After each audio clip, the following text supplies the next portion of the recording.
Olá, esse é o Vida Louca, Mente Sã. Eu sou Rebeca Vilela, psicanalista, e aqui no podcast eu abordo os mais diversos assuntos relacionando-os à nossa saúde mental, ao nosso posicionamento diante da vida, dos seus muitos sofrimentos, decepções e tarefas impossíveis, como escreveu Freud no Mal-Estar na Civilização.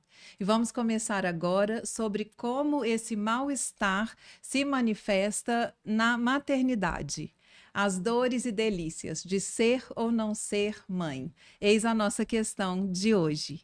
E quem está aqui comigo para esse papo que dá assim pano, muito pano, né? Para muita manga e para muita análise, é Marina Ottoni. Muito obrigada, Marina, que estudou sobre isso no doutorado. Eu que agradeço o convite para estar aqui hoje. Obrigada, e vai compartilhar com a gente um pouquinho da experiência clínica também, né? Eu falo um pouquinho porque assim, porque é muita experiência, é muita pesquisa, né? E a gente vai levando aqui. E a gente conversou um pouco antes, e eu acho que a ideia, né, Marina, é que esse programa chegue a cada mulher como um abraço, não é? Como um acolhimento, assim, especialmente nesse mês em que a gente comemora o Dia das Mães, esse mês em que onde a maternidade, né, esse lugar mãe é idealizado de uma maneira ainda mais especial, né, ainda mais enfatizada essa idealização, né? Então a gente quer que chegue a cada mulher que escolheu não ser mãe, a você, mulher que escolheu ser mãe, isso não foi possível, que escolheu ser mãe e depois se deparou com demandas sem fim e sofre com isso de maneira excessiva, a você que se alegra com essa rotina diária, a cada uma, é o que a gente vai falar aqui, né? Se mulher é cada uma, não existe a mulher, também não existe a mãe. Somos cada uma e somos várias também. Existem diferentes formas de ser mãe. Diferentes formas de ser mãe. Ou cada uma, né? São muitas diferentes formas. Existe cada mãe. E bom, e acho legal você falar isso, porque foi outra questão que a gente achou importante colocar, é que talvez vocês percebam aqui um recorte, não é? Com a gente, mãe é cada uma, a gente vai considerar isso, mas talvez vocês percebam um agrupamento, assim, né? Que tem a ver com gênero, com normatividade, com questões sociais, raciais, né? Então, eu acho que seria interessante, na verdade, que a gente tivesse uma série, né? A gente pra pode falar... ter uma série para falar de várias formas de ser mãe, levando em consideração quem são essas mulheres que a gente está falando delas. Isso. Aqui a gente vai fazer um recorte, né? Isso. Nós estamos falando de mães brancas, de classe média, e isso muda tudo quando a gente vai falar dessa experiência de ser mãe. Muda. A gente não pode perder isso de vista quando a gente fala da maternidade. Quem são essas mulheres que a gente está falando delas? Isso, E da experiência delas com a maternidade. E a gente quer deixar isso marcado, né, assim, em respeito a todas as mães e todas as maternidades, que foi o que você ressaltou outro dia a gente conversando, né? A gente fala de maternidades. Para não desconsiderar outras experiências e os desafios que outras mulheres de outras classes sociais, cor, raça, enfrentam na experiência de ser mãe. Então, aqui é um recorte a partir, né, da pesquisa que eu fiz na UFMG no doutorado, que partiu da minha experiência clínica, e no meu consultório eu atendo mulheres brancas, de classe média. Não quer dizer que os desafios que elas enfrentam sejam tão diferentes do desafio que outras mães enfrentam. Mas eu acho que a gente levar em consideração esse recorte, ele é importante. Mas tem alguns desafios são diferentes, né? Eu acho que teve uma polêmica que rolou há pouco tempo nas redes, é sobre palestras de coaches, né? Dizendo que coisas do tipo, todo mundo tem as mesmas 24 horas no dia, por exemplo. Isso não é verdade, né? Sim, não é verdade. Não é verdade. Depende se você tem alguém para cuidar do seu filho, depende se você vai para o seu trabalho de metrô e de ônibus, né? Depende se você tem alguém que faça o seu serviço de casa, então não são as mesmas 24 horas, né? E não é a mesma maternidade para toda mulher. Não é. Não é. E isso vai variar, não só de acordo com esse contexto sócio-histórico, cultural, cor, raça, mas até em relação à própria história da mulher. Sim. Né? A história dela no contexto familiar, com a sua própria mãe lá na sua infância, isso vai atravessar a experiência dela com a maternidade. Ótimo. O relacionamento amoroso que ela está, em que contexto que esse filho chegou na vida dela, foi um filho planejado, não foi? Isso tudo vai atravessar a experiência de ser mãe. Ótimo. Então é muito violento, né? Quando a gente impõe um modelo de maternidade e quando a gente escuta as mulheres, principalmente no contexto clínico, sem levar em consideração de onde que vem essa mulher e qual que é a história dela. Sim. tem que ter uma escuta ali primeiro, né? Desse contexto. Com certeza. Ai, que bom, Marina. E acho que isso fica bem colocado e é muito importante para a gente seguir com tranquilidade, né? Para essa conversa. E já falando que a gente está começando uma conversa sem fim, né? Então a gente não pretende esgotar isso, mas eu já deixo o convite, então, também para que a gente volte a falar de outras temáticas. Outras que temáticas. Desdobram. Então vou até aproveitar para falar que quem me apresentou a Marina foi Isabel Haddad, também psicanalista, uma querida. Ela veio com a Juliana Barreto, que é atriz e diretora do Sapos e Afogados, que é um grupo de teatro de loucos.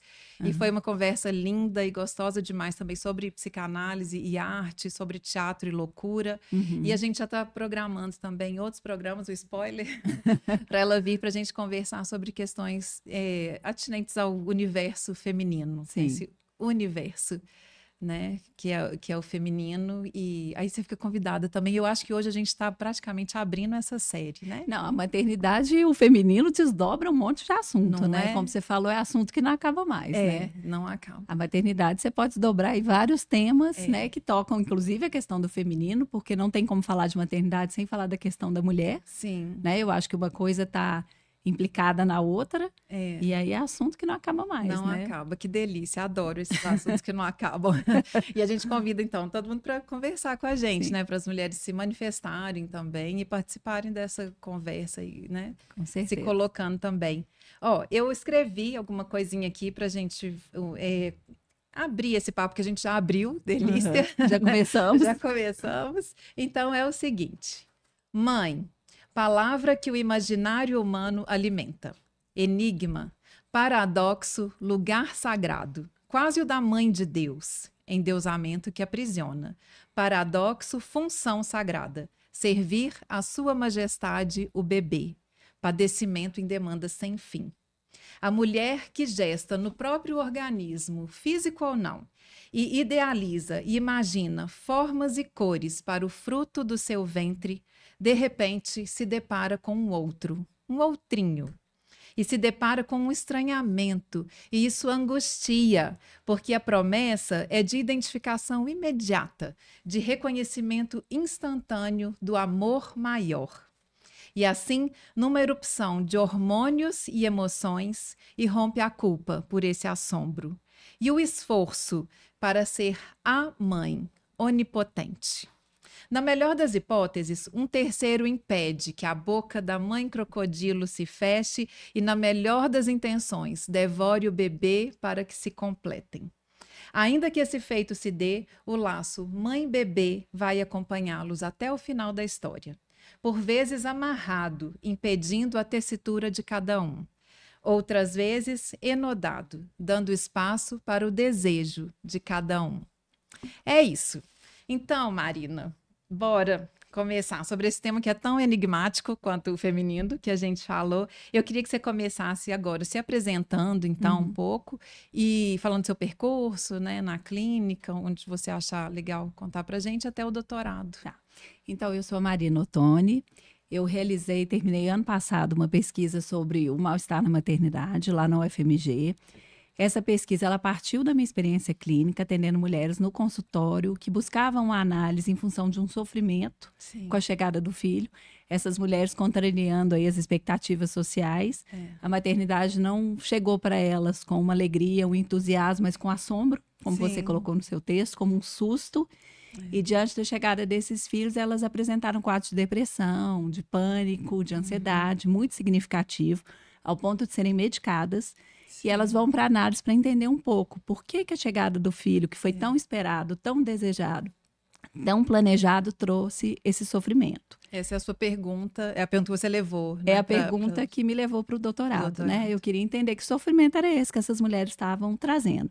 Então, é uma pesquisa que ela é muito clínica, né? Ela parte da clínica, e o meu objetivo era isso, era compreender esse sofrimento. E aí eu fui, a partir desses casos, trabalhando uma série de questões que a gente vai discutindo aqui, né? E entendendo que sofrimento era esse. Então, eu venho num percurso grande de estudo sobre a maternidade, e não tem como estudar a maternidade sem estudar a questão da mulher, do feminino, né? Como eu falei, uma coisa está completamente relacionada à outra. E foi uma experiência muito interessante, porque ela me trouxe a possibilidade de colocar em questão várias coisas sobre a maternidade que eu acho que é super necessário a gente falar. Sim. Por isso que eu fico muito feliz com o seu convite para estar aqui, porque eu acho que nós mulheres a gente precisa começar a falar desse outro lado obscuro, sombrio da maternidade, Sim.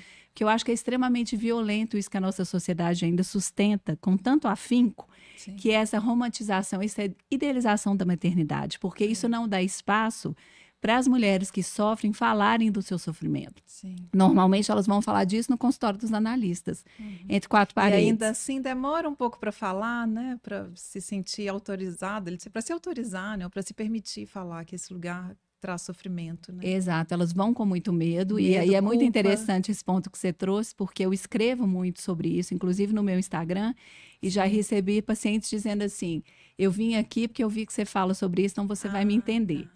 Mas é claro que tem essa coisa da suposição de saber no analista, né? Você vai ter a resposta para o meu sofrimento, que é a transferência. Sim. Mas eu acho que tem muito a ver com isso. Com essa mulher eu posso falar, né? Porque se ela diz disso, ela não vai me julgar. Então eu acho que essa é uma questão assim que a gente precisa falar publicamente. A gente precisa dar voz para essas mulheres, a gente precisa dar lugar para o sofrimento dessas mulheres, porque esse silenciamento, essa opressão, eu acho que torna isso muito mais difícil para elas, inclusive para elas conseguirem sair disso e elaborar e seguir e conseguir talvez construir uma maternidade aí mais possível, leve, né? mais Uma maternidade possível. Possível. Ótimo. Não leve, possível. Porque leve fica parecendo uma imposição. Fica. Tem que ser leve, né? Não tem que ser leve. Não tem. E não sem sofrimento, né? Eu acho que não dá para ser sem sofrimento, não dá para viver sem sofrimento, mas dá para fazer alguma coisa com isso. Dá, né? Para encontrar uma solução. Agora, eu acho que a maternidade por si só, ela não é sem sofrimento. Não é. Isso é uma grande ilusão. Né? Primeiro porque ser mãe é uma construção. Essa ideia de que é algo inerente da nossa natureza feminina, não é. Ser mãe é uma escolha. Né? É uma escolha que pode ou não partir de um desejo, aí depende do que te motiva, né, a tomar essa decisão. Muitas vezes as mulheres não tomam essa decisão, elas cumprem um script. Né? Tá não lá tem escrito. Nenhuma reflexão. Não tem reflexão. Eu caso, então um dia eu vou ser mãe, logo eu vou ser mãe, e às vezes elas só vão entender que, de repente, elas não queriam ser mãe depois que elas já se tornaram mães. E aí é o que você falou, cada um vai ter que encontrar a sua solução aí para esse sofrimento, para dar conta de exercer aí essa função. Então eu acho que tem essa questão da imposição e não é algo natural, é uma construção.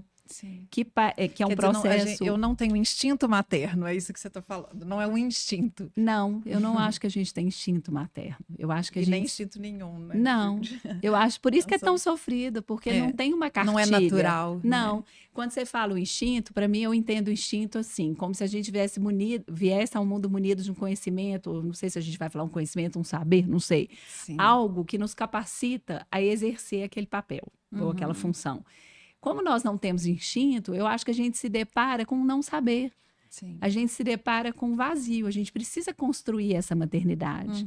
E nesse processo, uma série de questões vão atravessar que podem facilitar ou dificultar o nascimento psíquico dessa mãe. A relação dessa mulher com a sua própria mãe, que é o primeiro modelo que ela tem de mulher e de mãe na vida dela. O próprio contexto histórico no qual ela está pode dificultar ou não esse processo, a relação que ela tem com o companheiro, o entendimento do que ela tem, do que é ser mãe, do que é ser mulher. Então, tem aí uma série de questões. Então, é um processo, um processo psíquico. Né? Eu costumo falar que a gente não nasce mãe, a gente se torna mãe. Ótimo. Então, eu acho que a gente precisa entender isso, porque eu acho que isso também nos ajuda a escutar essas mulheres que vêm falar das suas dificuldades de um outro lugar. Que não seja do lugar, muitas vezes, do julgamento. E é partindo dessa escuta, né? Se é cada uma, primeiro me conta a sua história, né? Exatamente. Vamos ver o que está difícil para você. Né? Marina, eu queria só para a gente começar. Eu fiquei com muita vontade também de fazer um outro programa, assim, que é do filho, sabe? A gente está falando daqui para lá, vamos de lá para cá, depois em outro momento. Mas só que só para a gente introduzir uma questão aqui, que é a do desejo pelo filho, sabe? Que é a importância dessa idealização também até um dado momento para a constituição do sujeito. né? Porque a gente vai falar aqui de alienação e separação, né? Esse processo, né, da gestação, onde essa mulher começa a imaginar esse filho, né, a criar toda uma fantasia em torno desse filho, né? E é muito lindo da gente ver isso nas mulheres, né? Eu atendo gestantes no consultório e é muito interessante que às vezes você vê ela falar daquela criança como se aquela criança já estivesse aqui. A criança já tem nome, ela já tem uma cara parecida com a mãe ou com o pai. Aí se a criança chuta muito, esse ele é agitado, que nem eu. Tem azia, elas têm muito cabelo. Né? Tem muito cabelo, e aí, dependendo do jeito que a criança movimenta na barriga, a mãe interpreta de um jeito. Esse é como eu, é ótimo. Né? É muito agitado interessante. Como eu. E é um processo muito necessário, né? Sim. A verdade é que esse processo de idealizar e fantasiar, imaginar, nomear essa criança antes mesmo que ela nasça, dá um lugar para essa criança. Sim. Inscreve essa criança no desejo dessa mãe. E na hora que a criança nasce, vem o susto, né? Que esse outro que eu idealizei, que eu fantasiei, e esse objeto real que está aqui na minha frente, às vezes ele é bem diferente. E aí vem um processo de luto dessa criança idealizada, né? E de inscrever essa criança real que está ali na frente dela, no desejo dela. Sim. Então, todo esse processo, né, de alienação e separação, ele é importante para a constituição da criança enquanto sujeito, mas ele é fundamental para a construção dessa mulher enquanto mãe. Quando eu falo desse processo de construção psíquica do que é ser mãe, eu acho que ele começa aí. Ele começa antes mesmo dessa criança estar no seu ventre. Ele começa a hora que você começa a pensar em ser mãe. Sim. Você já começa a imaginar, fantasiar, né? Eu me lembro, por exemplo, eu antes de ser mãe, eu ficava assistindo aquela série Mães Modernas. Sim. Não sei se você lembra da GNT. Aí eu colava em algumas personagens, eu ficava me imaginando, né? Que eu ia ser parecida com aquela ali, ou parecida com aquela ali. Quer dizer, eu já estava, de alguma forma, construindo essa maternidade na minha cabeça. Então, esse processo da criança de alienação, separação, ele também faz parte desse processo da mãe também se reconhecer como mãe daquela criança. Ela, ao mesmo tempo que ela constrói no seu imaginário, no seu desejo, na sua fantasia, aquela criança, ela inscreve essa criança no seu desejo, ela também se constitui psicicamente enquanto mãe nesse processo. Então, eu acho que as duas coisas acontecem ao mesmo tempo. E é fundamental para a criança e é fundamental para essa mãe. Né? Porque a mulher também que não vive esse processo da gestação, a gente vê os desdobramentos disso na hora que essa criança nasce. Sim. A dificuldade dela, inclusive, de olhar para aquela criança e falar, esse bebê é meu. Né? Esse estranhamento da criança quando ela nasce, ele é natural. Mas para algumas mulheres... Ele é angustiante mesmo. Ele é angustiante. Porque é isso. E aí você falou um pouco da sua... Quando eu peguei meu primeiro filho no colo, assim, na maternidade, teve muito estranhamento muito forte. Porque era assim, gente, era para eu reconhecer essa pessoa, mas eu nunca vi. A verdade é que eu nunca tinha visto. Ele tinha acabado de sair da minha barriga. Ele é um estranho. É um estranho. Estranho familiar. Estranho familiar, ótimo. Era bem isso, né? Eu falei, como assim? Aí a gente acha que tem alguma coisa errada comigo, né? Como que eu não me transformei aqui num ser de luz? Exato. Agora que eu tô aqui, né, segurando o falo. Exato, e aí vem essa cobrança, eu tinha que estar feliz, eu tinha que estar eufórica, eu tinha que estar emocionada. Tinha que saber o que fazer. Exato, que é a coisa do instinto, né? E aí você olha para aquele bebê, tem mulheres que entram em pânico, né? Fala, o que eu vou fazer com esse serzinho que está aqui na minha frente? Isso. Que precisa de mim para sobreviver. Então, é nessa hora que eu acho que a gente precisa ter uma escuta, né? De entender e acolher essa mulher. Precisa. Para que ela dê conta, né, de ultrapassar. E acolher essa mulher é diferente de chegar e falar, segura assim, né, dá banho assim, veste, tá com frio, Não, escuta essa mulher, né? Sim, é só você fazer assim, não, gente, amamentar é muito fácil, você põe no peito e pronto. Mas o que implica para aquela mulher amamentar? E outra, será que ela quer amamentar? O Freud tem um caso, né? Que ele fala exatamente de uma mulher que afirmava que ela queria amamentar e ela adoece depois da chegada dos 3 filhos. Ela começa a vomitar sem parar. Ela não consegue amamentar, ela para de comer, ela passa a noite sem dormir e o Freud vai até ela e hipnotiza essa mulher. E a conclusão que ele chega, que ele fala de uma histeria de ocasião, a conclusão que ele chega no texto dele é que, na verdade, no caso que ele relata, é que, na verdade, ela não queria amamentar. Na verdade, havia uma recusa ali nisso que ela estava afirmando que ela queria, que era da origem do inconsciente, que, na realidade, ela não queria cumprir aquele papel daquela forma que estava colocada para ela, socialmente falando. Olha... Então, é super interessante esse caso dele, né? Porque desmistifica essa ideia que amamentar é só colocar no peito. Mas implica uma série de questões psíquicas para aquela mulher. Com certeza. E eu te falo até assim, eu já tinha vontade de fazer esse programa há algum tempo e depois eu fui despertada para ele também num momento assim. A gente teve um programa aqui gravando sobre a sobrecarga da mulher e tal, burnout e as triplas, quádruplas jornadas e tal, e falando sobre isso. E entrou nessa questão da maternidade também, né? Que naturalmente envolve o cuidado dos filhos e tal. E aí eu comentei, eu lembrei durante o programa que eu não amamentei o meu segundo filho, né? E que foi planejado, assim, eu já fui para a maternidade sabendo que eu não amamentaria, porque não foi uma experiência legal com o do primeiro. Assim, gente, os dois são lindos, maravilhosos. O segundo tem um vínculo comigo, assim, muito forte, sabe? Talvez porque eu escutei até maior muito que isso. O primeiro, né? Tem uma identificação maior e tal. Porque eu escutei muito isso, né? Não, mas aí o vínculo, Eu falei, gente, será que o vínculo é tão singelo? Depende só disso, assim, né? Não sei. Mas, enfim, eu sei que aí eu comentei isso, e o que eu tô querendo ressaltar, assim, eu contei essa experiência aqui, falei que veio primeiro a enfermeira-chefe na maternidade, a psicóloga, faltou descer o dono do hospital para conhecer aquela figura, aquele ser estranho que não queria alimentar o filho, praticamente, né? Então, assim, mas aí eu já estava mais ou menos preparada para aquilo e a minha conversa foi mais, tudo bem, vou pensar sobre isso, prometo que vou pensar sobre isso. Prometo que eu vou mudar de ideia. Prometo que eu vou mudar de ideia. Então, vou mandar uma foto de eu amamentando, fiquem tranquilos. Bem linda, amamentando primeiro. Mas e esse vídeo foi muito visualizado, muito compartilhado, sabe, assim, assustadoramente diante dos outros cortes que eu coloco e tal, então isso me chamou muita atenção. Sabe o que isso me faz pensar quando você fala assim, né, mas e o vínculo? E aí você questiona, essa é a única forma de fazer vínculo? Não é. Não é. Né? Porque, inclusive, na França, por exemplo, não é usual as mulheres amamentarem. Aí você vai dizer que nenhuma criança tem vínculo com sua mãe. Pensa. Eu acho que tem uma coisa que é muito do contemporâneo e que também é muito violento com as mulheres. É a cartilha da boa mãe. A gente tem hoje, né, um mercado. Eu falei que a maternidade virou um mercado e um mercado rentável. Muito. Não um mercado tão rentável. De profissionais, não estou aqui para criticar esses profissionais, acho que a gente tem bons profissionais, mas dependendo da forma como isso é colocado, eu acho que é muito violento para as mães. Que para ser uma boa mãe, você tem que amamentar, você tem que fazer cama compartilhada.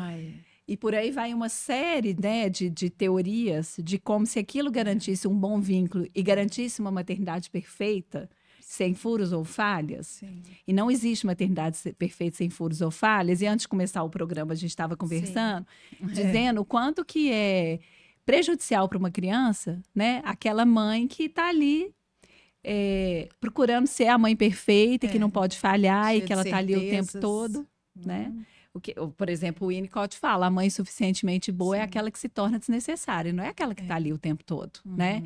Então, eu acho que tem uma cartilha da maternidade, de que a gente precisa amamentar, fazer cama compartilhada, estar com a criança até sei lá quantos anos e por aí vai, né? E é sempre no sentido do que você tinha falado comigo, que é do ser toda mãe, né? Sempre está faltando, é sempre no sentido do doe-se mais, né? Seja, dedique-se mais. É no sentido de que... espaço na sua cama, Exato. na sua noite, todo o seu tempo, todo o seu espaço. Da mãe que não pode deixar a falta aparecer. E psicanaliticamente a gente sabe que não deixar a falta aparecer é avassalador para a criança e para a mãe. Porque a mãe fica sufocada nessa relação, onde ela é o que eu chamo na minha tese, né? De mãe toda, que é aquela mulher que se coloca na posição de ser tudo para o filho, onde ela deixa de ser mulher, ela deixa de ser profissional, ela deixa de ser filha, amiga, ela deixa de ser um monte de outras coisas para viver em função do filho. Sim. Eu faço uma leitura crítica, que eu acho que alguns profissionais vêm com uma proposta de maternidade para mim, que recoloca a mulher no modelo de maternidade da mãe do século XVIII, que foi essa virada histórica que a mulher foi convocada a voltar para casa, se dedicar para os filhos, viver em função dos filhos, e que o valor dela estava ligado à maternidade e ela não tinha espaço para ser outras coisas. Hoje nós temos, socialmente falando, a gente conquistou aí nos últimos anos o direito a ir para o mercado de trabalho, a escolher ou não ser mãe, porque a gente tem os métodos agora contraceptivos, né? Que não é tão novo a chegada dos métodos contraceptivos. Então, hoje a gente pode escolher ser ou não mãe, e a gente pode escolher, inclusive, a forma como a gente vai exercer essa maternidade. Mas eu acho que essas cartilhas rezam um tipo de maternidade que é incompatível com as demandas da vida moderna. E aí as mulheres vão tentando se encaixar nesse modelo e eu acho que isso gera muito sofrimento. Pois é um pouco paradoxal, né? Porque hoje a gente pode escolher, a mulher hoje pode escolher, mas até que ponto, né, ela pode escolher? Porque se tem toda essa carga cultural, essas coisas que a gente não sabe por que faz, né? Mas é só, como você falou, um pouco sem reflexão, só vai repetindo aquele lugar, aquele... Eu acho Ou que senão no discurso a gente até fala, não, eu posso escolher, mas, sabe, mas eu escolho o convencional, assim, o que tá no script. Eu acho que a gente escolhe, nós, estou falando a grande parte das mulheres, o que está no script, porque talvez a gente fique em busca de uma resposta para a mesma pergunta que a gente fica em busca de uma resposta em relação à questão da mulher. Sim. Porque para nós, psicanalistas, ser mulher é uma construção única e singular de cada uma, e ser mãe também é. Sim. A gente não cola numa amiga, a gente fica ali idealizando a amiga, falando, nossa, vou me vestir igual a ela. Vou ser igual a ela. Na tentativa de se constituir enquanto mulher, né? A gente fica buscando esses pontos de identificação para construir a nossa identidade. E eu acho que a gente faz a mesma coisa com a maternidade. Por um lado, colar na cartilha é confortável. Primeiro porque na nossa ilusão a gente tem uma garantia de boa maternidade. Sim. Começa daí, né? Se eu cumprir a cartilha, eu vou ser uma ótima mãe, vai ficar tudo bem. E cartilha, isso tem até isso literalmente, né? O que deve acontecer no primeiro mês, no segundo mês. Literal. E se seu filho não responde assim, tem uma coisa errada com você. Né? Com você. Ou então com essa criança. E aí vem os diagnósticos, né? Não, tem um negócio errado com esse menino. Como assim? Então, eu acho que essa cartilha, às vezes, a gente cola, talvez. Estou levantando uma hipótese, estou aqui refletindo com você. E isso é claro que não é para toda mulher, né? Estou falando a partir da minha experiência. Talvez na tentativa exatamente de responder essa pergunta. Afinal, o que é ser uma mãe? Porque uma pergunta para você ser mãe é uma coisa, para mim é outra. O jeito que você exerce sua maternidade é um, o meu é outro. Não quer dizer que tem certo ou errado. Mas não tem uma resposta universal. Como não tem para o que é ser mulher. Isso angustia demais, né? Nossa. Eu vou ter que descobrir, vou ter que inventar esse lugar, essa forma de maternar. Sim. É muito angustiante. Né? É uma invenção. Mas é tão bonito também. Né? Também. Libertador. Não, eu acho que ser mãe é um processo lindo. E quando a gente tem um filho e tem outro, perceber isso, como o que funciona com um não funciona com o outro. Quer dizer, então até para uma mesma mulher, as maternidades são diferentes também, né? Porque não é só uma mão de via única, né? Não. Tem um outrinho ali que a gente está falando, né? Que está reagindo também, que está resistindo, que está se impondo. Tem o que esse outro também desperta em relação à sua própria história, né? Sim. Porque cada filho vai nos cutucar num ponto que é muito singular e pessoal. Né? Quando você vê mãe com mais de um filho, você vê claramente, né? Tem aquele filho que, de alguma forma, ele traz ela para se deparar com seus próprios fantasmas, né? Ele desperta uma série de memórias, de sentimentos, de questões. Tem aquele outro que a coisa é mais apaziguada, né? E aí tem as questões inconscientes também que atravessam essas relações, né? Eu que trabalho muito com mulheres, mães no consultório, é muito interessante você ver assim, as crianças respondendo ao sintoma da mãe. Muito claramente. Às vezes, de verbalizar coisas, você olha e fala assim, gente... Outro dia, uma paciente me contou uma coisa que eu falei, isso é quase uma intervenção analítica que seu filho fez. Que ótimo. Eu falei, gente, esse menino captou o sintoma dela e ele vai lá e coloca uma questão para ela que ela traz em análise, que eu falei, caramba, que o menino legal. captou o sintoma Nossa, dela. Nossa, achei fantástico você falar isso, que já levou para uma outra questão também, que a gente escuta bastante também divórcio, acho que não só na clínica, né, mas na vida, assim, meus filhos são pequenos, não vou divorciar por causa dos filhos, né, ficar por causa dos filhos, mas assim, até que ponto isso é positivo? Se em algum aspecto isso é positivo, né, colocar esse peso também, essa carga, né, em cima dos filhos, mas e como se a criança, porque não pode sofrer, né? Ela não pode passar pelo sofrimento da separação e tudo. Mas e o sofrimento que ela está passando aqui? Eu estou falando no sentido de que muitas vezes fica parecendo que a criança não conhece os pais da mesma forma que os pais conhecem a criança. Né? E não é isso que a gente vê na experiência. Eles conhecem, eles reagem, isso que você está falando, né? Não, eles percebem totalmente, tem uma coisa disfuncional. E percebem a respiração dos pais, a pisada dos pais, isso que os pais percebem deles também, né? Eles estão... Eu acho que não são bons intérpretes, né? Dependendo da idade lá ou da situação. Podem não interpretar bem o que está acontecendo, mas percebe isso, tem alguma coisa que não está legal. Então, a gente acha, às vezes, que está preservando a criança. Pelo contrário. Pelo contrário, tá? Expondo. Às vezes você tem que se perguntar o que é mais tóxico para aquela criança. conviver com um casal que está brigando disfuncional, né? Ou ter pais saudáveis e felizes separados. Não quer dizer também que vai separar que vai ser saudável e feliz, né? Mas assim, a gente espera que com isso as pessoas consigam encontrar outras saídas e outros caminhos. Sim. Agora, quando você traz esse ponto, eu acho que tem um ponto que a gente conversou um pouquinho antes do programa, que é muito interessante, que é a questão da maternidade como um refúgio. Sim. Né? Então, às vezes, é o que você estava comentando no início, né? A gente usa a maternidade porque é uma justificativa que ninguém vai contestar. Exatamente. Eu estou num casamento ruim. Até para permanecer no casamento, né? E às vezes você está permanecendo não é para preservar seus filhos. Não. Às vezes é por uma questão sua de casal. Sim. Que você ainda não está pronta para sair ou, no fundo, não quer sair. Assim como a gente vê as mães também se escondendo atrás da maternidade para não se haver com outras questões. Sim. E uma das questões que eu toquei na minha tese, que eu acho muito interessante, quando eu falo da mãe, né, da mulher que ao se tornar mãe, ela fica nessa posição de ser tudo para o filho, ela não se divide entre a maternidade e outros desejos, é a própria questão do ser mulher. Né? Porque quando você se coloca nessa posição de ser toda para o filho, você se coloca numa posição fálica. Você não deixa a divisão aparecer, né? Você não se permite desejar para além do filho. E aí tem um texto do Miller, que é A Mulher e a Mãe, que ele fala da maternidade dessa mulher que se põe nessa posição de ser toda para o filho como uma recusa à feminilidade, a questão do ser mulher. Isso é fantástico. Né? Então eu acho que a maternidade muitas vezes ela é um refúgio para muita coisa, não é só para o casal que está ali disfuncional, brigando, mas até para questões próprias nossas às vezes, né? A gente se refugia na maternidade porque, ninguém vai questionar. E é o que a gente falou, é um refúgio muito confortável, entre aspas, entre muitas aspas, mas ele não vai ser questionado, ele é bonito, ele vai ser, né? Mas ele é extremamente, no fundo, angustiante. Muito, muito. Né? Porque aquela mulher também que está ali em função dos filhos, chega uma hora que ela se sente sufocada, chega uma hora que ela quer sair e, às vezes, aquilo ali vira uma prisão. É muito difícil sair. Porque é isso, eu vou ter que me haver com tanta questão que eu deixei ali engavetada quando eu me tornei mãe. Ai, Marina, fala um pouco para a gente então, da importância. A gente falou um pouco sobre a importância do olhar da mãe, dessa idealização, dessa espera pelo filho, mas agora também da importância da entrada de um terceiro, né, de algo que desloque esse olhar um pouco para um outro sentido, assim, e como isso é importante para os dois, né? Você já falou bastante aqui da importância até para a mulher, mas como isso é importante para o filho também, que eu acho legal colocar isso, porque não se trata de abandono, né? Não se trata de, não sei, de prezar menos pelo filho, pelo contrário, né? A importância da mãe, a importância de desejar outra coisa que não o filho. Pelo contrário, eu acho que é a mulher que consegue. Claro que a gente está falando de pratinhos bem equilibrados, que é algo que a gente, na verdade, nunca equilibra bem, mas que a gente vai tentando, né? Porque, assim, né, a gente pode pensar o extremo disso seria o abandono, né? Também a mãe que não dá um lugar para aquele filho, né?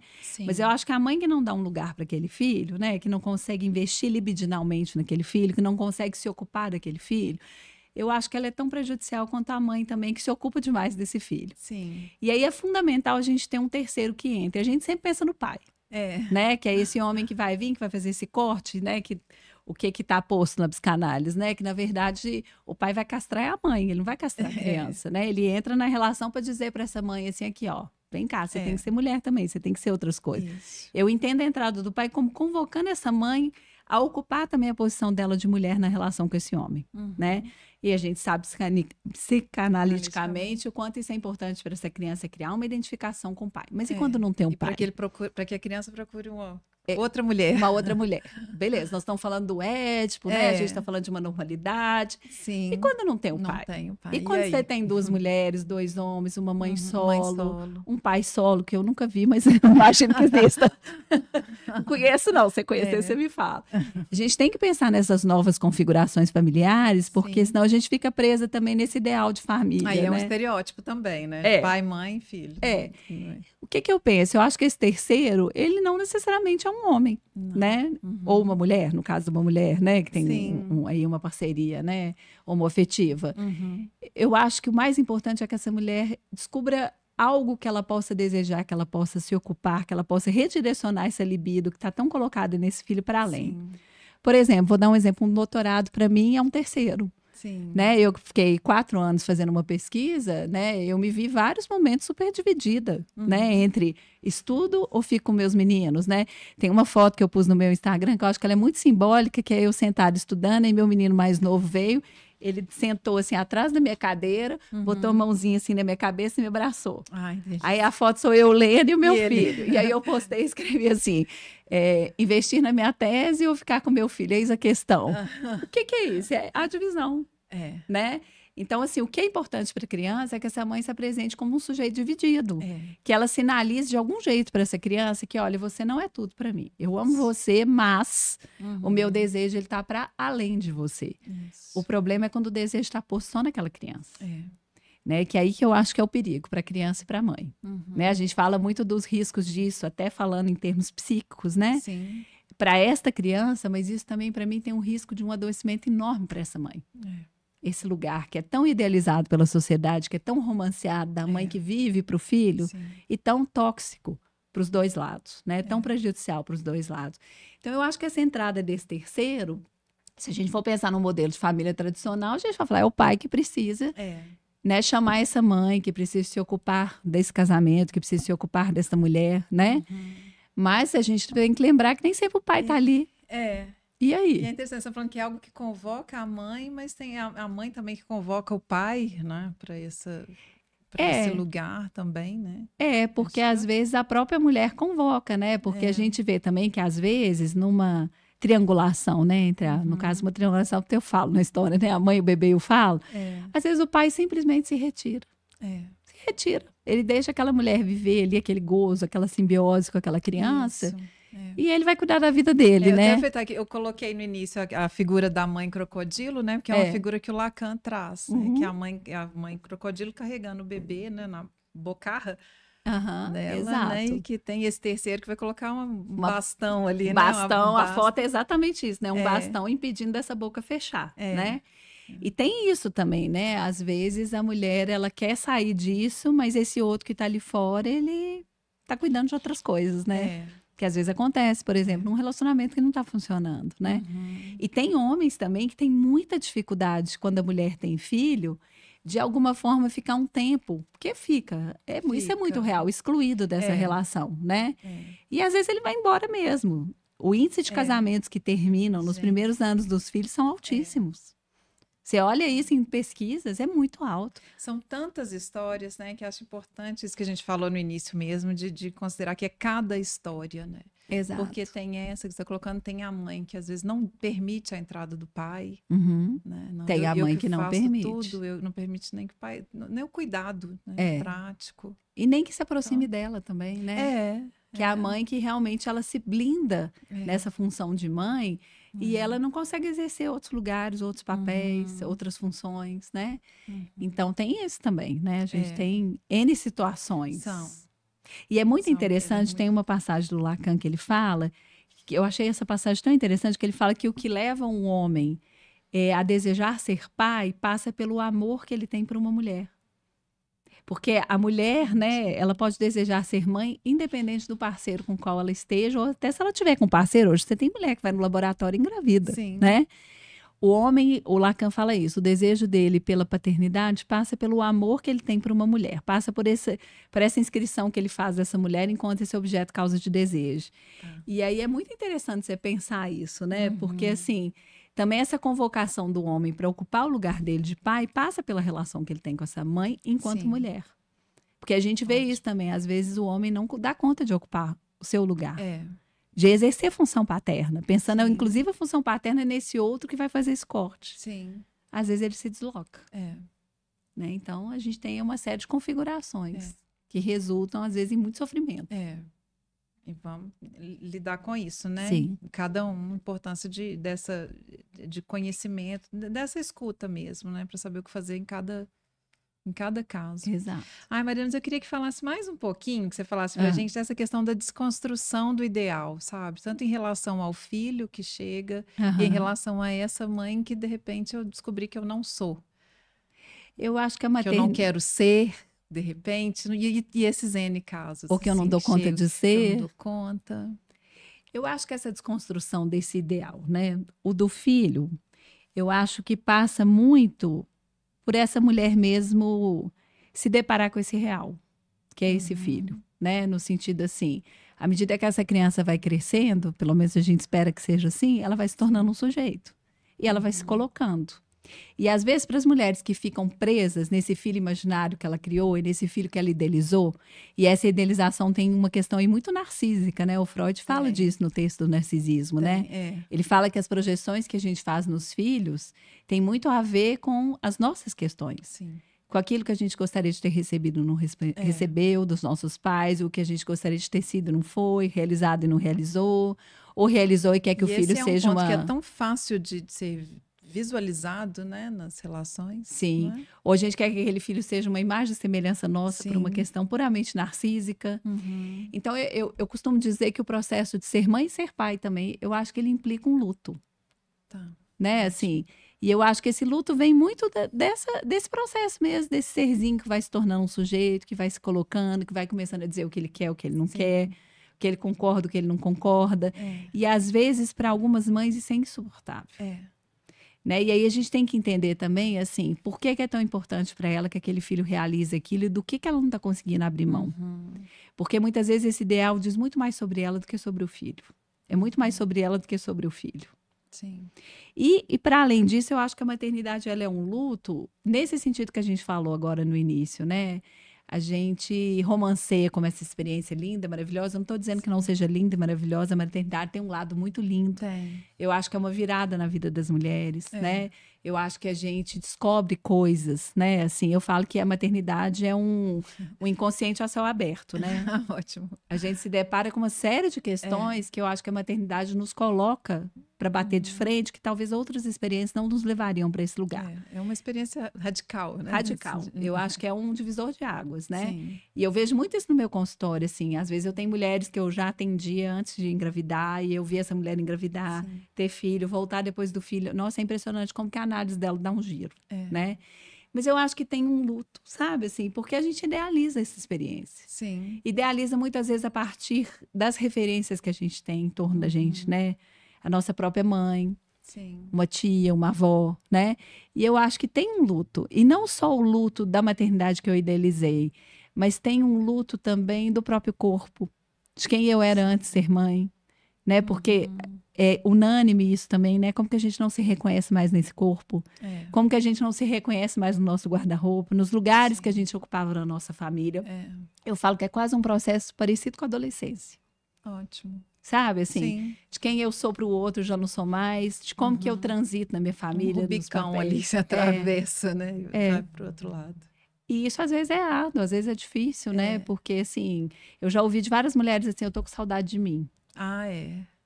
Mas é de um eu que eu acho que não volta. Sim. Ele volta diferente. Mas não volta como era antes, né? Então, eu acho que tem um luto. Para além de uma idealização, sabe? Eu acho que tem um luto do que você perde também. Porque você perde muita coisa e ganha muita coisa.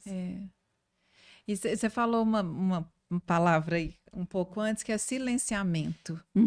Né? Então, olha a importância sabe, dessa mulher não ser silenciada nesse processo tão profundo. Exato. Né? De se haver ali com fantasmas. Com fantasmas que vêm à tona nesse momento. E que, de repente, como você falou, são relações com a mãe, né? com as mulheres da família, ou seja, lá em que contexto esteja, né? Que vem mas nesse que momento. estavam ali acomodadas, né? De alguma forma, estavam ali um pouco escondidas ali, de repente isso aflora. Exato, com toda a intensidade. Aí tudo que você, de repente, não queria ser, achou que não seria, você se vê repetindo, né? Repetindo um modelo que você não queria, construindo com seu filho algo muito parecido com a relação que você construiu com a sua mãe, que você não queria, que você não gostaria, que te fez tão mal. E aí você se vê repetindo e você não consegue entender por quê. Né? Por que eu estou repetindo isso? Às vezes você nem se dá conta que você está repetindo. Né? Então, assim, muitas vezes você vai projetar nos filhos, às vezes você vai criar conflitos ali que não tem tanto a ver com aquele filho, às vezes tem a ver com a sua relação com a sua própria mãe. Então, são muitos atravessamentos. Isso até a criança parece como sintoma, né? E às vezes não é um sintoma do par do casal, né? Como Lacan falava. Às vezes é um sintoma da sua relação com a sua própria mãe. Eu estudei muito isso na minha tese. Né? Assim, como que a relação dessa mulher com a sua própria mãe atravessa a relação dela agora com a maternidade. Com a forma como ela inscreve esse filho no seu desejo, na forma como ela experiencia a maternidade, né? Assim, como que isso atravessa? Porque a mãe, ela é uma figura muito importante para as mulheres. É o nosso primeiro modelo de feminilidade, né? O nosso primeiro modelo de maternidade. Então, a gente repete coisas, né? O Freud falava que a mulher pode transferir para o marido os conflitos que ela tem com a mãe. Sim. Mas eu descobri na minha tese que ela também pode transferir para os filhos o conflito que ela tem com a própria mãe. Né? Sim. Então, assim, e quando você fala desse silenciamento, né? Eu acho que é um silenciamento para além desse espaço de falar, olha, para mim não foi tão lindo, para mim está sendo difícil. Eu acho que é também um silenciamento no sentido, às vezes, até dessas questões que, às vezes, a gente nem se permite olhar, porque você não pode quebrar esse ideal. Né? Assim, não pode ser problemático, tem que ser tudo lindo. Como se esse relacionamento tivesse garantido, né? Sim, pois é. E não tá, como uma se construção. houvesse alguma garantia, né? Exato. Ai, gente... Façam análise.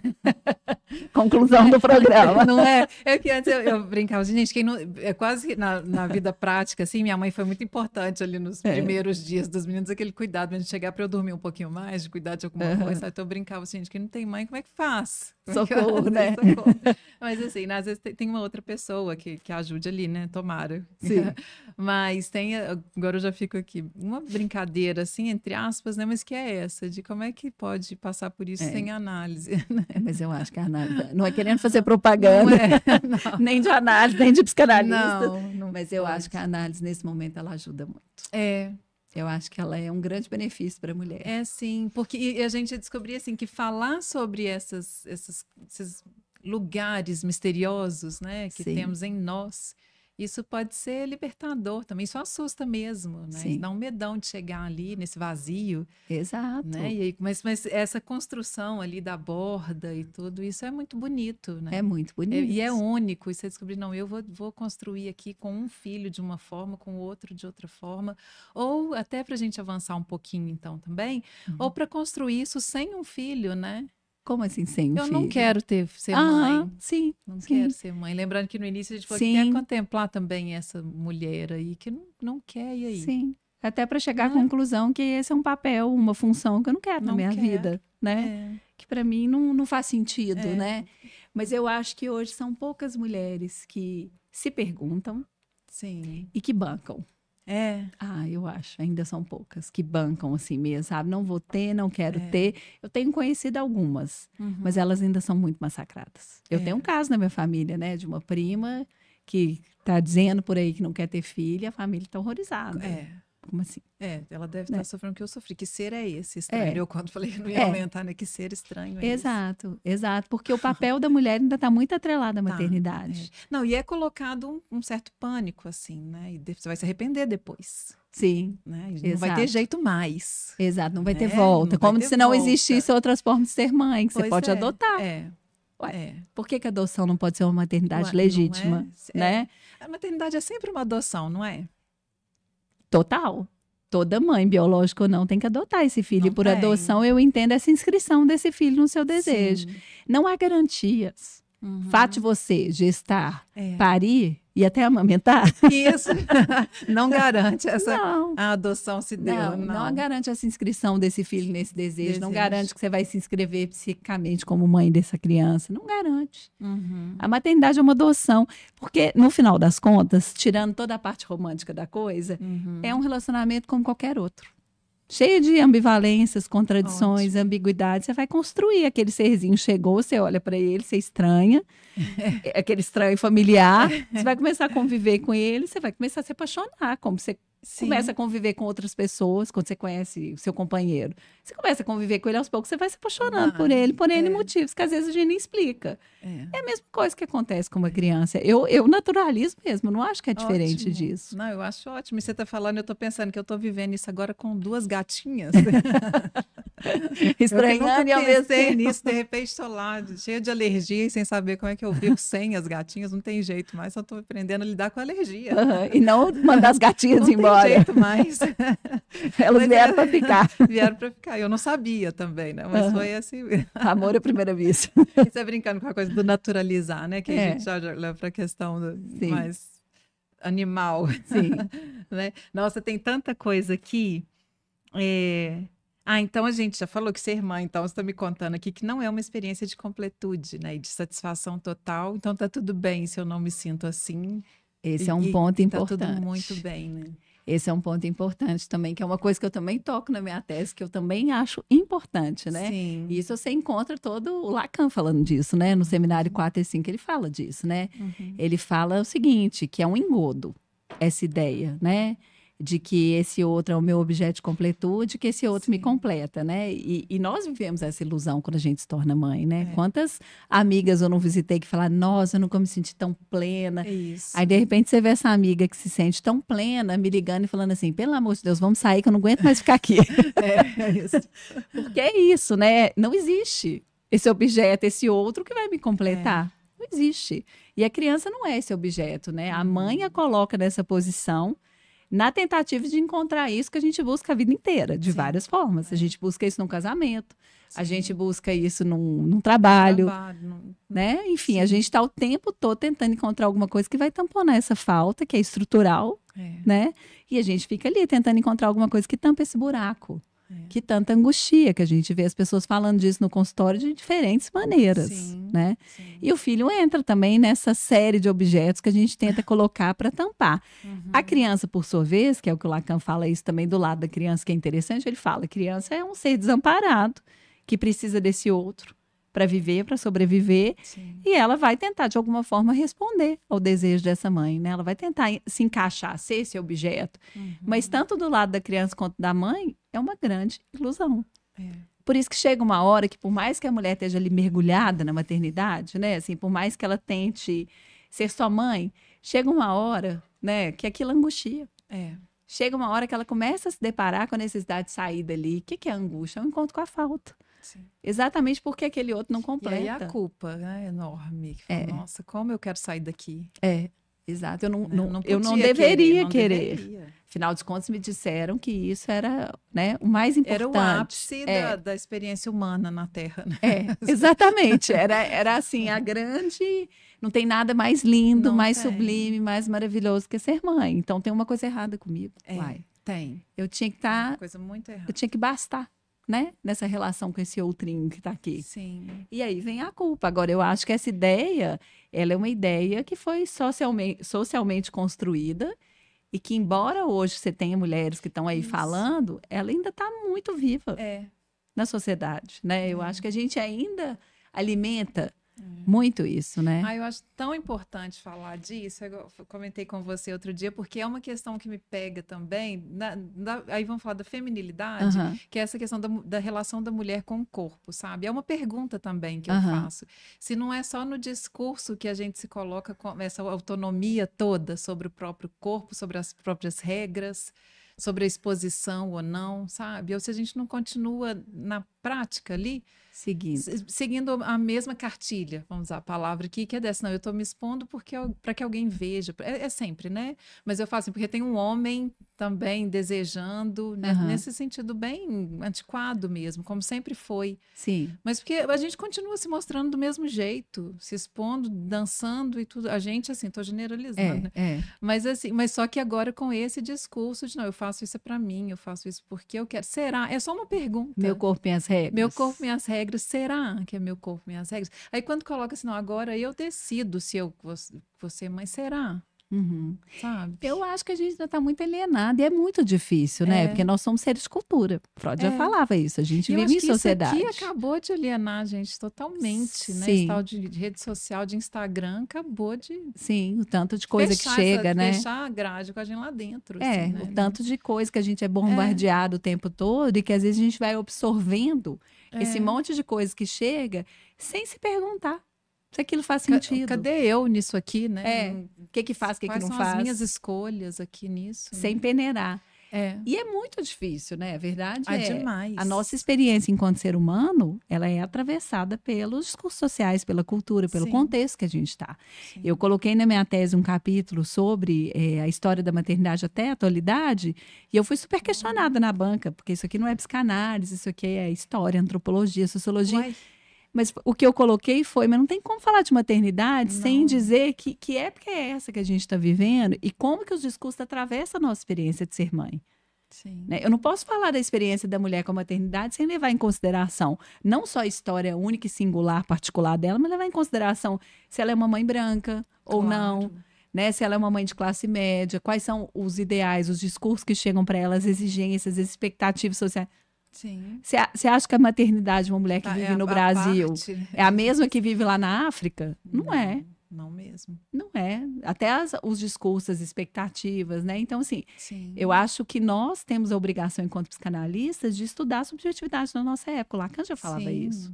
Né? De entender que época é essa. Gente, isso é muito de acordo com a psicanálise, até assustei, né? Tanto no Lacan e com o Freud também, né? E vai a leitura de cada um, né? Mas assim... Enfim, eu acho que... Mas que bom que você... bancou. Literalmente bancou. Tomar porrada. Não é? Mas é isso aí, muito legal. Mas um doutorado, né? Muito legal. Eu tinha puxado outra coisa aqui, esqueci, era que você falou. Então tá, vamos falar um pouco desse contexto social atual também. Continuar, né? A gente está falando dele agora. Mas... o que você percebe dessas mulheres que chegam ali na sua clínica? Uma diferença, assim, de sobrecarga? Uma rede de apoio menor, porque me parece um pouco isso, né? A gente já não está mais... A gente não tem tempo mais, né? Então, não tem mais os avós próximos, tios, não sei, sabe? Não tem mais uma rede. Uma rede de apoio, uma aldeia, né? Fala, cadê a aldeia para educar essa criança? Eu acho que algumas mulheres têm a aldeia, a rede, às vezes paga, às vezes não paga, e depende de cada mulher, né?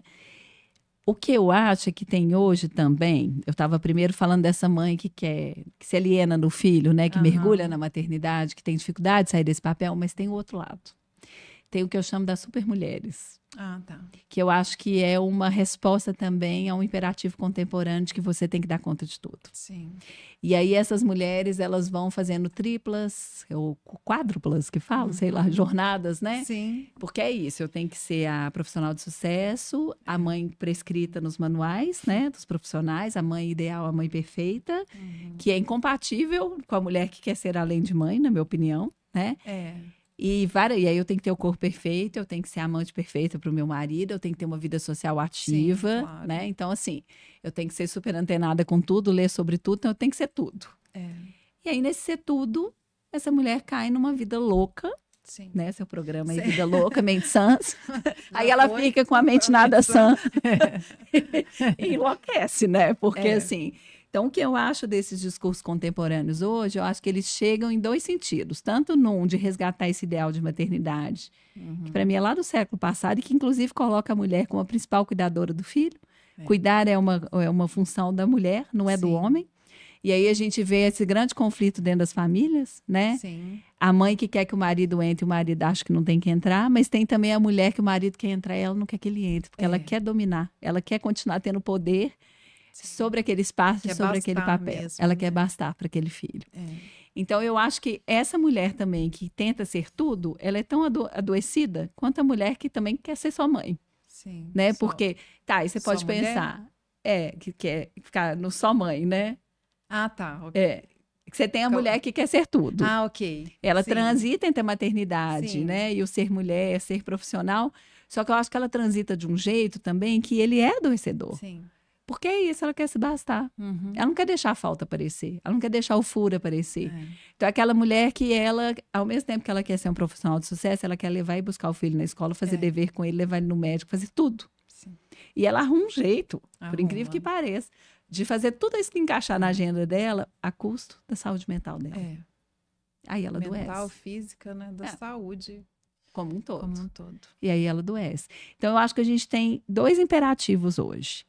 Esse de ser essa mãe que vive para o filho, né? Que se ocupa inteiramente do filho, que eu acho que é um modelo de maternidade já prescrito e que retorna agora na atualidade. E essa outra mulher de que, gente, eu tenho que ser tudo. Eu tenho que dar conta de responder todos esses imperativos. Então, eu tenho que ser magra, jovem, bonita, uma boa amante, presente para o meu filho, para o meu marido, no meu trabalho. E essa mulher sofre muito, porque ela falha. Claro que ela falha. Ainda bem que ela falha, né? Mas para elas isso tem uma carga muito grande. Muito sofrimento. Né? Exatamente, muito grande. Nossa. Pois é, aí que me leva a perguntar isso, né? A gente está avançando mesmo, assim, nas discussões? Acho que talvez sim, né? Abrindo a conversa.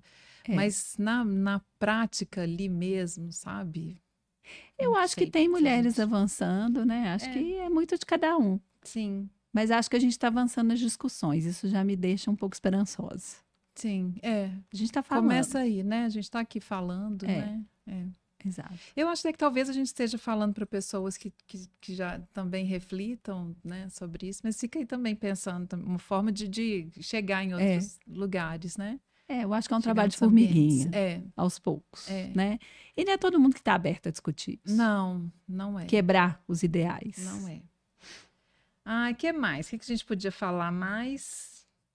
A questão da parentalidade, dos cursos de parentalidade, você indica algum? O meu. Lógico. Não, eu não dou curso de parentalidade, não. Peraí. Vamos voltar. Não é, né? Corta essa parte. Eu não dou curso de parentalidade, não. Não conto como amamentar seu filho, como trocar fralda. Não. Não, de jeito nenhum. Senão vai falar, essa mulher é doida, né? Ela meio que fala uma coisa e no fim ela oferece uma cartilha da boa maternidade. Não. Para mim, falar desses temas, né, ele é uma bandeira levantada, na verdade, sabe? É meio uma... Como é que a gente fala? Militância? Uma militância, é uma militância.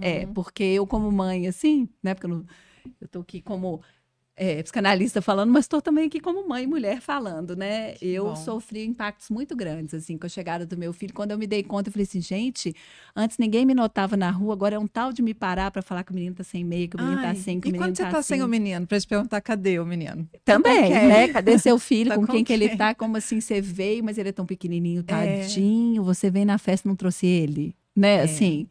Então, assim, eu fiquei muito impactada com isso. Muito, assim. Desde a época da gravidez, que era um tal de eu estar andando na rua, que bonitinho, tacava a mão na minha barriga, pode parecer frescura, mas eu falava assim, gente, você nunca me viu, é meu corpo, tira a mão daí, sabe? Assim, não tô te entendendo.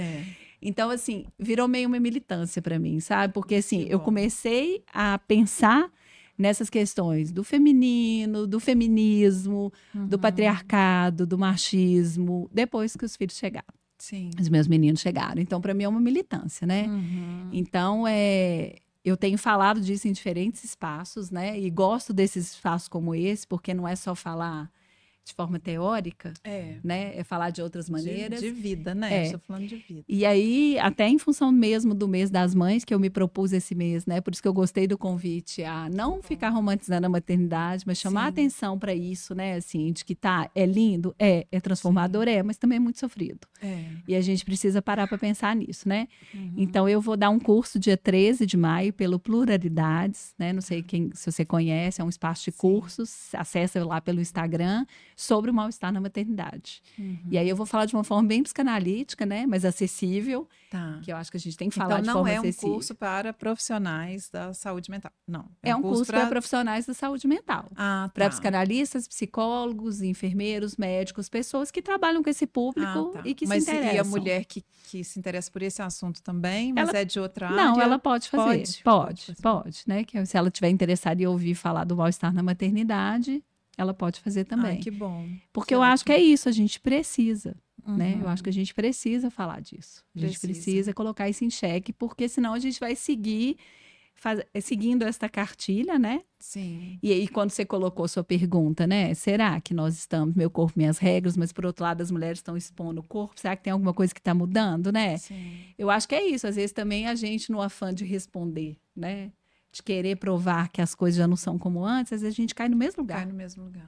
Né? De se alienar nesses discursos. Então, assim, eu acho que a gente precisa, né? Precisa falar. Pelo menos colocar a pergunta, né? Sobre, e como a gente falou até no início também, né? Tirar um pouco da certeza sobre ser mãe, sobre qualquer coisa e colocar uma interrogação. Exato. Para a gente refletir, né? Exatamente. Eu anotei aqui, acho que pensei assim, saídas, né? Para coexistirem aí, mãe e mulher. Sim. Né?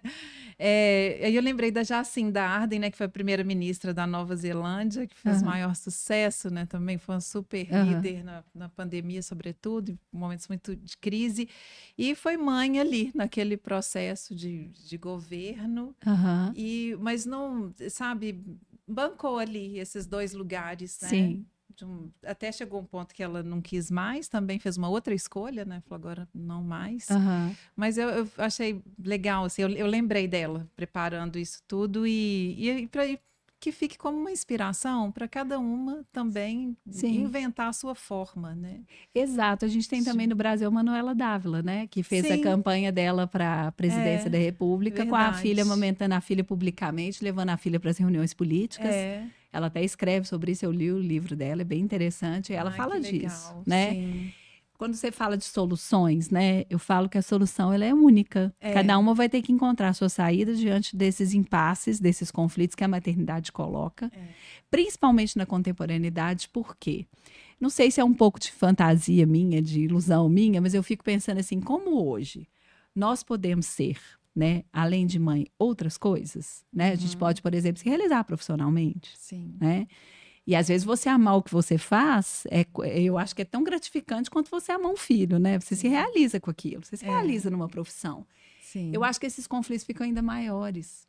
Não que eles não existissem antigamente, mas pensa bem, se antigamente a única coisa que você podia ser era ser mãe, por mais que você ficasse ali, claro que o desejo, né? Não é o fato que a sociedade te diz que não pode, você não vai desejar. O Freud está aí para falar das histéricas, né? Que os sintomas dela diziam exatamente dessa dificuldade de se adequar ali aos ideais de feminilidade de sua época, né? Mas eu fico pensando que hoje eu vejo assim, o que eu mais escuto no meu consultório, eu não consigo equilibrar os pratinhos. O que são esses pratinhos?